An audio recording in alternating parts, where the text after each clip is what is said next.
Hello everyone, it's Nikki Batgirl D'Angelo for another Star Citizen Addicts Anonymous. Today I'm going to talk about one of the most important changes to the game since it started to come out in the different alpha modules. And that's going to be not persistence, but the economy. You can essentially call version 2.4 the economy alpha version 1.0. This is the first time that UEC actually matters in the game. Now, what I find interesting about this is that the folks over at CIG are very much in tune with what they have to do to keep the economy robust, dynamic, and its own living, breathing entity. And that's what it needs to be. In the beginning, there's going to be a lot of it that's based on the interaction of us with the NPCs. Later on, the economy is going to have to be tuned as you're going to be able to pay other people for services like escort, moving, doing interdiction, maybe bounty hunting. So there'll be things that will be added to the economy that will give it a little bit of a destabilizing effect that CIG will have to go in and correct. Now, economy is so big in some of these MMOs that if you take, for instance, one of the largest economic powerhouse games out there, EVE, they actually have an economist assigned to work the economy. And I mean like a true doctorate in economy person that all he does is manage the economy so it doesn't get out of hand. In the past, we've seen economies get out of hand very quickly. We've seen it in EverQuest. We've seen it in inside of World of Warcraft, and we've seen it in other MMOs. And that's something that we have to look at today to see what exactly is there in this version 1.0 of Star Citizen's Alpha Economy, or Economy Alpha.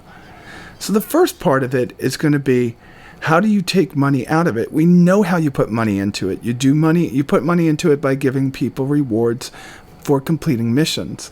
So essentially, if you never spend any money, you're going to be able to amass a lot of money and thus have so much money that when people try to sell you something because they have so much money, they're going to have to charge you an exorbitant amount of money for that. So the first piece of the economy is going to be insurance. Now, a lot of people are going out there to buy LTI ships. LTI ships don't break the economy, they don't break the game, but they also don't have much meaning.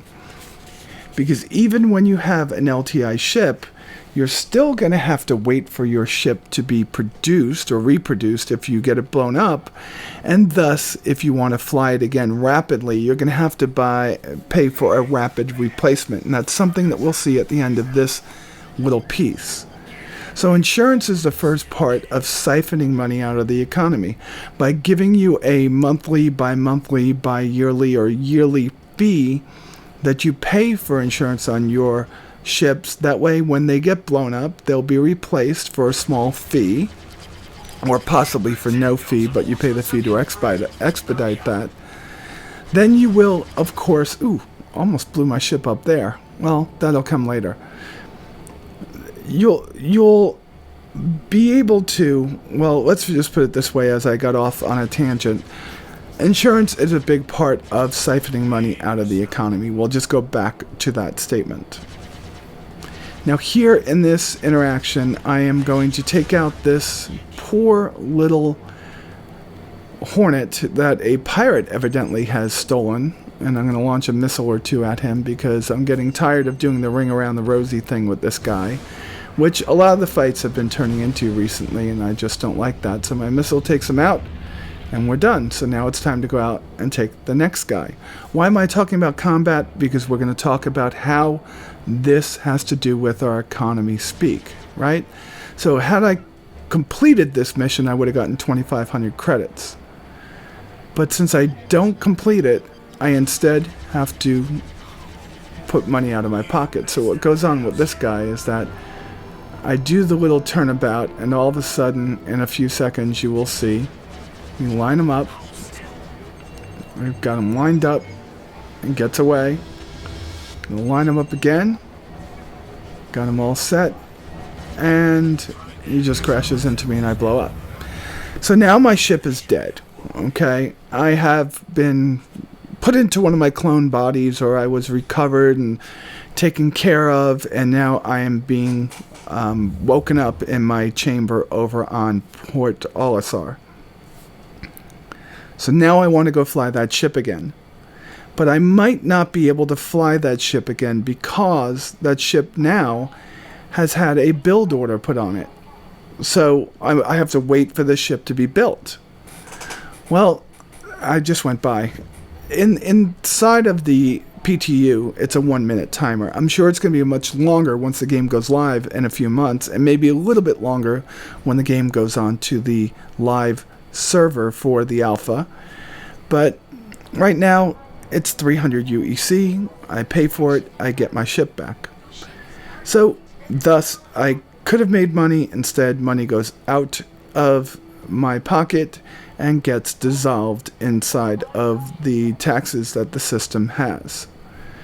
Second piece is, alright, so I took out my Vanguard, which used to be one of my favorite ships and is now, outside of in looks, which I like the looks of this ship, I am not very happy with my Vanguard, and I sit here and I try to land it, and I'm even less happy about landing. But this isn't about landing, and it's not about the deficiencies of the Vanguard. This is about the next piece. So if I go to CryoAstro Services, they're going to repair my ship, they're going to rearm my ship, and they are going to refuel my ship. So those three things are going to cost money. They're going to cost in-game currency, and they are going to cost enough to where it reduces the amount of money that I can collect over time, and thus not see inflation grow. So you see the restock is 2304, the repair is 917. So I have quite a number of things that I could do here. 435, 2304. So if I choose them all, I don't have enough money for them all, so it's just going to do what I can do. So that was a lot of money that would have cost me, right? So in the end, I made 2,500 credits from a mission I did. I took off and I landed and I went back to Port Olisar. And now it's time for the second piece of it. So we talk about how we take money out of the system through insurance, we take money out of the system through repairs, restocking, and refueling.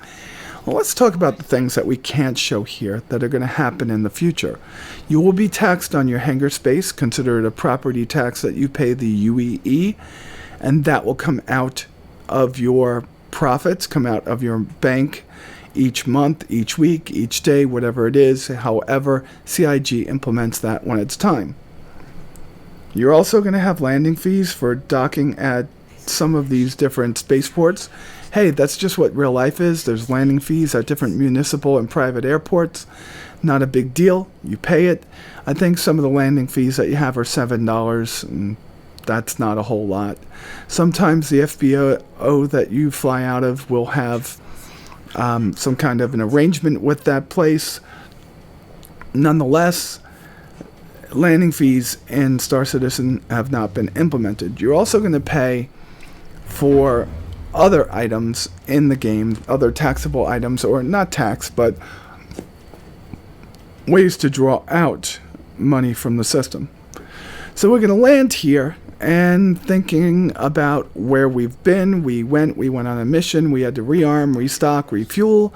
We had to repair our ship, and now we get to land and we get to go see the things that we want to see, which is how are we going to pay?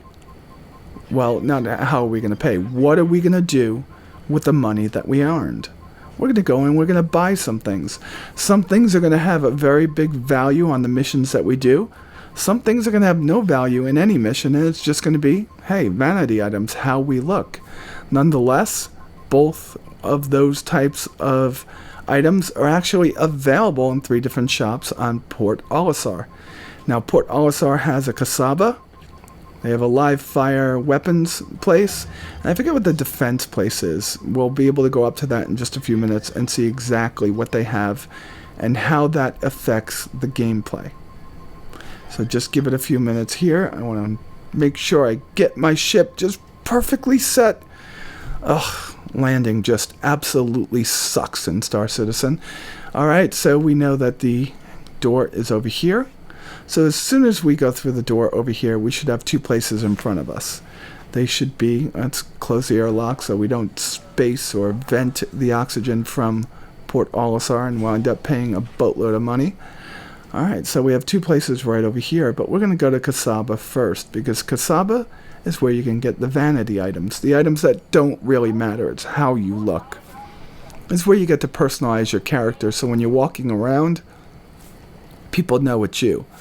So you come in here, this is the smaller one, Area 18 has a bigger one, but we have some coats, like here's a jacket, it's 1065 UEC, I can try it on, give it a couple seconds for, yep, there it is, it doesn't look so bad, can make myself look like I'm wearing a uniform. Of course I have some shirts I could buy over here, and there are shoes also, so I could spend my money on these different vanity items, and love them, hate them, whatever, they are things that will draw money out of the economy. Now let's go to the other end where we came back into this area, and let's start off by going to the defense merchant, and that's where we're going to get some armor or some spacesuits. What is the name of this? Gravity Defense.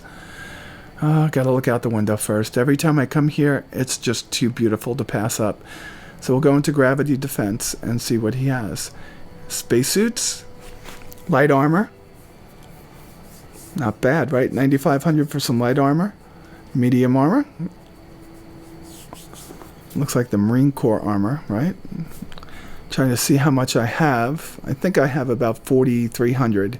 Don't have enough for any of this, right? Nope, 4,300. More spacesuits, and then the Outlaw armor. So not so bad. I wonder what else is going to be here. They didn't show anything. Maybe some Moby Glass. We need a Moby Glass dealer, so everybody gets a different Moby Glass. Alright, and then here, live fire, we have our weapons. So the economy being implemented was implemented fairly well. While I'm talking to you about that, you'll see me inspect a couple of weapons. Some of them, almost all the money I have, and a couple of them a little bit less. So, do I think they got it right? Well, there's no way to tell. When you're talking about the economy, you have to put it in action and see what happens. Do I think that they're on the right track? Well, I'm not an expert here, but I played a lot of these games, and the economies get out of whack really fast. But I'm very confident that CIG has it down here. Now, we have to see what the siphons are in the game. Right now, we know a few of them. Insurance. We know hangar fees. We know that we're going to have to refuel, rearm, and repair. That's good. And we know that the insurance is going to be the one that drives people the battiest. But I have a feeling the game is not going to let you fly a spaceship uninsured. So that is something that you will not have to worry about. Well, folks, that's a quick look at the economy in 2.4 on the PTU.